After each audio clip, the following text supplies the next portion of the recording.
Hi, everybody, and welcome to the 6/6/2022 Mother Mary Monthly Message. My name is Samara Grace Daniels. I've been channeling Mother Mary for the last 22 years. It's been amazing, and I wouldn't trade it for anything. It's brought me so much joy and so much solace in difficult times. And so tonight, in just a moment, she'll be offering her wisdom and message for you.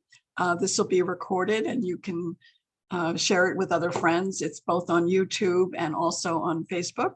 And I invite you to come and listen, because after the recording, we change into question and answer, and there's a chance to talk to each other and also hear directly from Mother Mary. So without further ado, let's see what Mother Mary would like to say.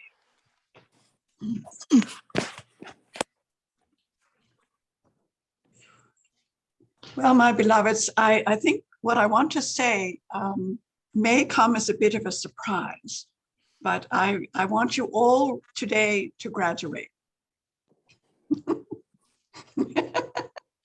I want you to stop being in training for something. I want you to stop waiting for something. I want you to stop feeling like you don't yet have some body of knowledge that is, waiting for you over here. Even if you continue to go to school and learn, I want you to graduate. And what does that mean? It means that you are no longer a student here on earth. You're a light bearer. You are here to bear your light and allow it to shine for yourself, of course, but also for everyone else. And so the idea of being a student, the idea of needing to know more, the idea of waiting until you are somehow even more gifted or knowledgeable or whatever, is an incredible disservice.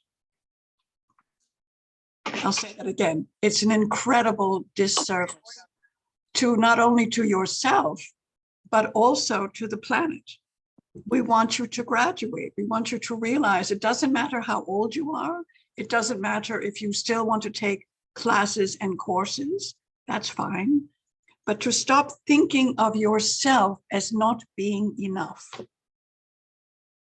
To stop thinking of yourself as, just an average person of some kind. That's not true. And it's a disservice to the gifts you came to bring. And it's a disservice to the planet that needs you to shine. And so it's like taking off a cloak that you've worn, thinking it was part of being humble. Humility is fine. Humility is lovely. But if you are only shrouding yourself, waiting for some event, waiting for something to occur, waiting to have this, waiting to have that, then all around you, the chaos grows, right? I mean, just imagine for a moment if the fireman pulled up to the burning building and said, well, I think I should take another course before I go inside. That wouldn't be very helpful. It really wouldn't. And so it's really understanding that at any moment in time, certainly there are people that may know more about this or that in the world. But no one knows your light the way that you do. No one, except me, I guess. And so what does that mean, to shine your light?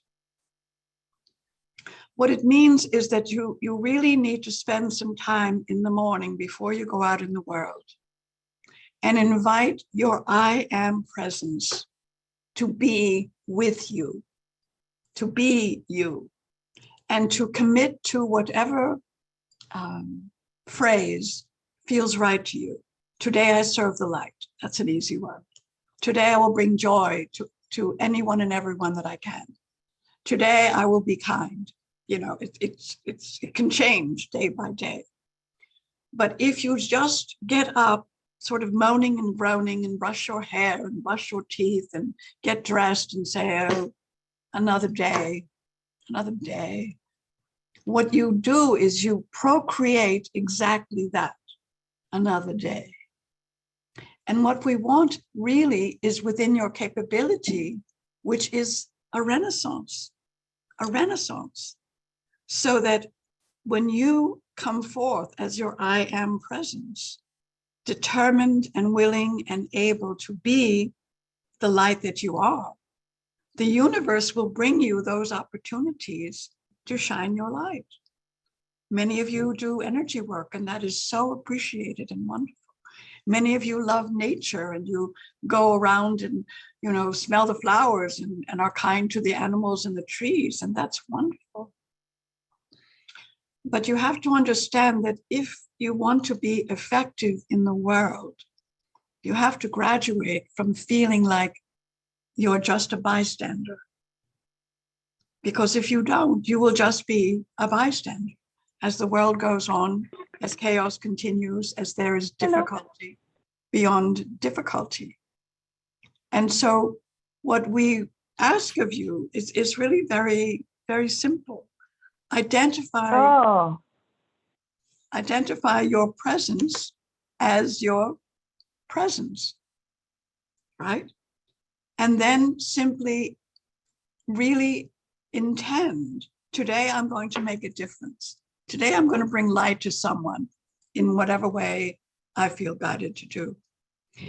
Because now what you've done is you've become like a boat on the water that creates a wake, right?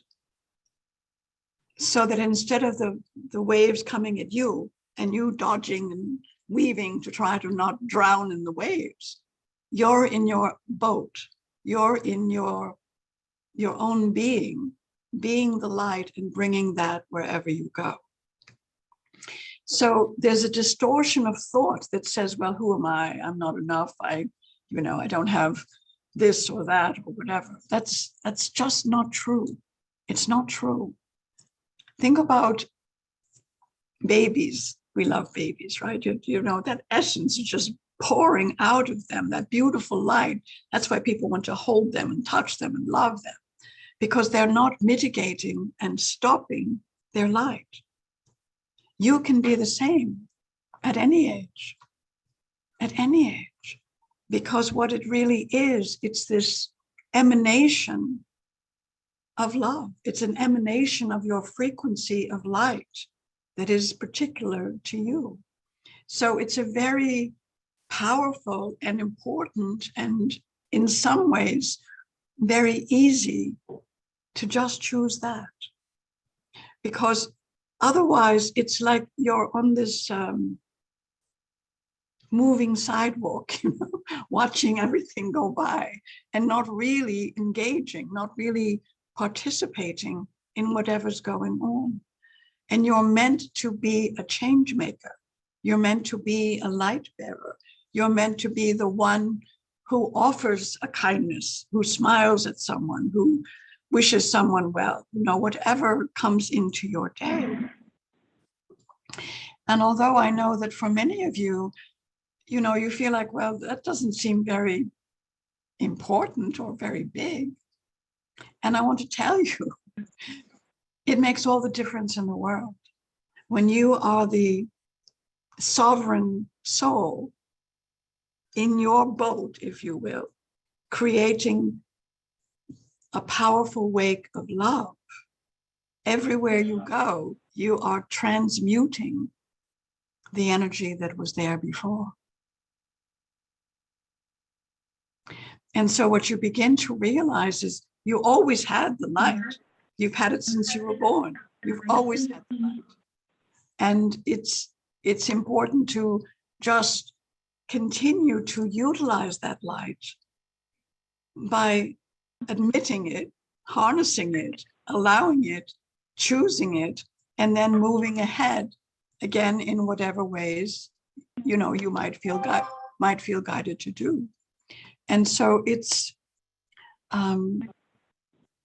I'm going to take you back for just a moment. Many of you have read the book that Samara and I wrote, Will You Be With Me? And in the book, there's a story, a true story about, well, it's all true, but there's a true story about when I asked Samara to go to Lourdes in France, and she went with a friend.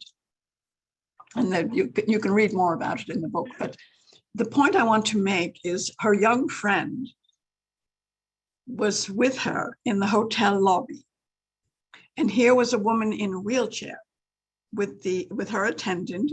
Often that happens at Lourdes. They come in stretchers and wheelchairs and all of that. And they were talking to the hotel keeper, right? And so Samara's friend is a beautiful soul singer. And she kept getting urged to go and sing for this lady in the wheelchair. But she was embarrassed. This is why I'm bringing this up. She was embarrassed. Well, what if she doesn't want to hear me? What if, because I don't speak French, what if, this or that? And so she didn't do it. She didn't do it. And so later they came upstairs and Samara asked me to speak to her friend and identify what was this. And it's something that I'm bringing up tonight because it's true for all of you. You don't have to be in Lourdes to have this happen. When you get the calling, right, the feeling that there's something for you to share. So I told her friend, I said, this lady traveled hundreds of miles hoping for a miracle. And you could have been her miracle.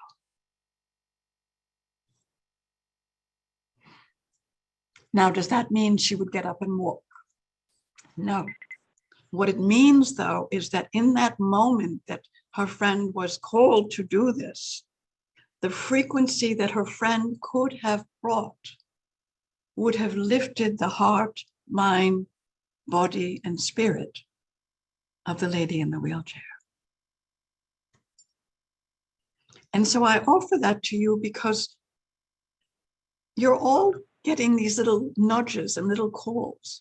Sometimes it's more powerful or strong than others. And sometimes you feel like, well, I don't know if I want to do it. Well, you don't have to, you don't have to. You can stay on the moving sidewalk and let life go on to the next event. Or you can be brave. And you can say, if you're not muted, please mute your phone. You can be brave. You can say, what I really want to do is follow this calling. I really want to bring whatever love, joy, inspiration, etc. I can to the people with whom I'm being invited to do. And so I offer that to you because this time that we're in that feels like it's getting more and more chaotic. It feels like there's more and more difficulty with people shooting each other, with the war in Ukraine, with all sorts of other things that are going on. And it would be very human to sort of sit back and say, well, I'm just going to sort of hide over here in my own little space. And if you're on the phone, please mute yourself. Thank you.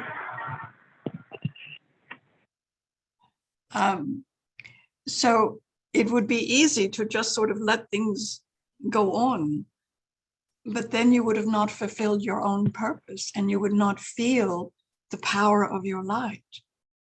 And so I just really wish for all of you that in the mornings you can just do whatever you do, be in nature, meditate, whatever you're doing, and just have a vow.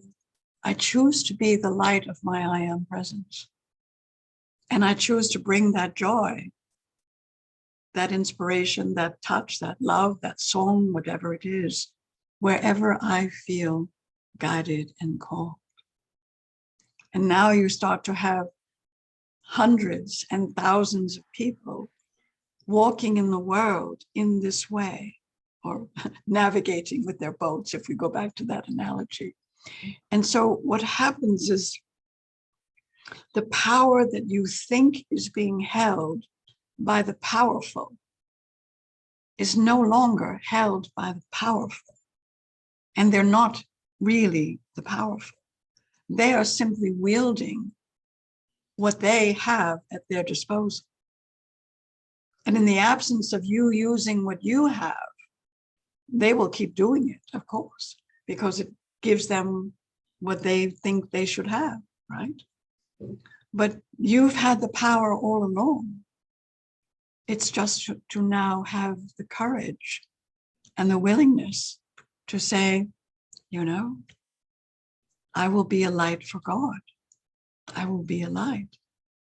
And then when someone is in front of you or at the grocery store or wherever you are, and you feel cold, we're always there sort of nudging you, and you feel cold, just take a moment, look in their eyes and say something powerful, something positive, something loving, something kind.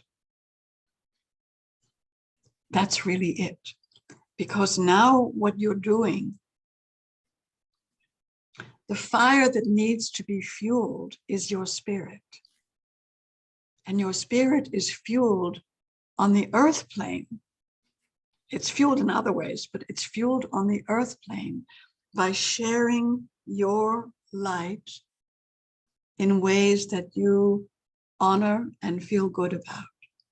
That's what feeds your spirit. And so in those moments when you're, surrounded by difficulty, bring your light. When you're out in nature or with like-minded, heart-centered friends, rejoice and share it in the ways that we do here and, of course, in other places as well. And so now what you've found is that rather than being diminished by the difficulties in the world, you are being fueled and fed by the good that you're offering. And that is such a powerful use of your light, such a powerful use of how you can navigate in this world. And so no longer are you, held in the throes of whatever chaotic thing is going on. And again, I'll go back to the analogy of the fireman or the aid worker who's arriving, with the Red Cross at the disaster site. They can't just stand around and go, well, maybe the next person will help. Well, I mean, I guess they could, but that would certainly be very devastating for an awful lot of people. So tonight, 6/6 is really about graduation. And I know in many of the schools throughout the world, June is, end of May, June is graduation time. But I want all of my light workers to graduate from any belief that diminishes who you really are. Any belief that diminishes who you really are. You are enough. You are more than enough. And you're capable of lifting so many others while still fueling and feeding your own heart and spirit.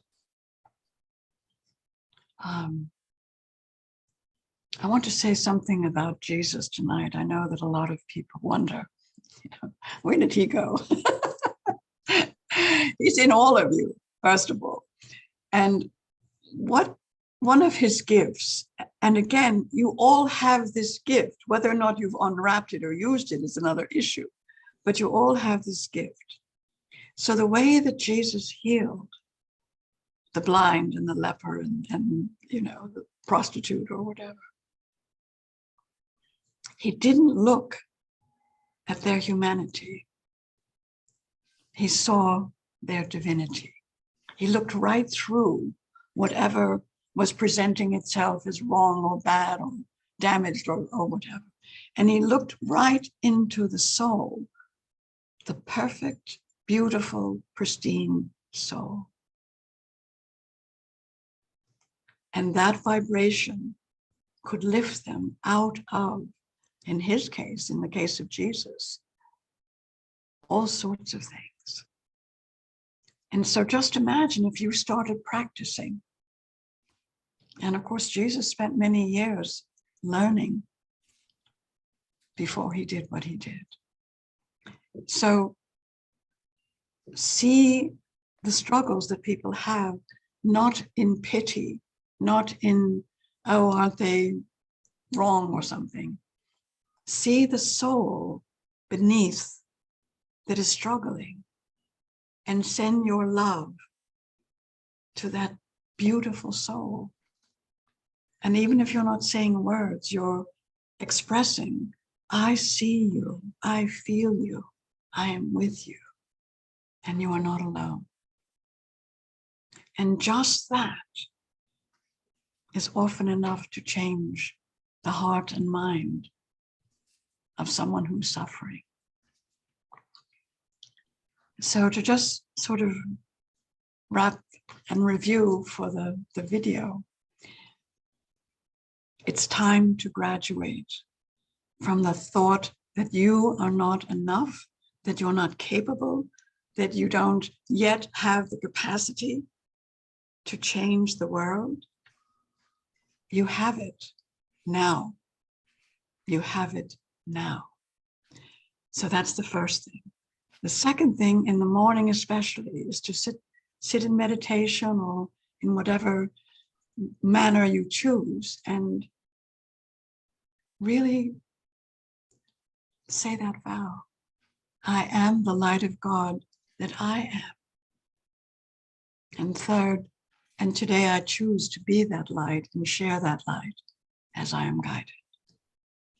And now you're in a very beautiful place, and you're sovereign and sacrosanct because you're not dependent on whether or not someone changes or is healed or, whatever. Because it isn't about that. It's about being the light that you are and then offering that in whatever way you do. And it takes you out of time, it takes you out of limitation, and it creates this very particular transmission. And it's time. It's time. It's time to do that. So we'll take off the mortarboard and just know it's time. No more waiting. No more waiting. Yes, study if you want. Yes. But don't wait to be the light that you are today. I know Samara doesn't like it when I talk about her, but many of you have known her for so many years. When I first told her to go do a public channeling in Scottsdale Library,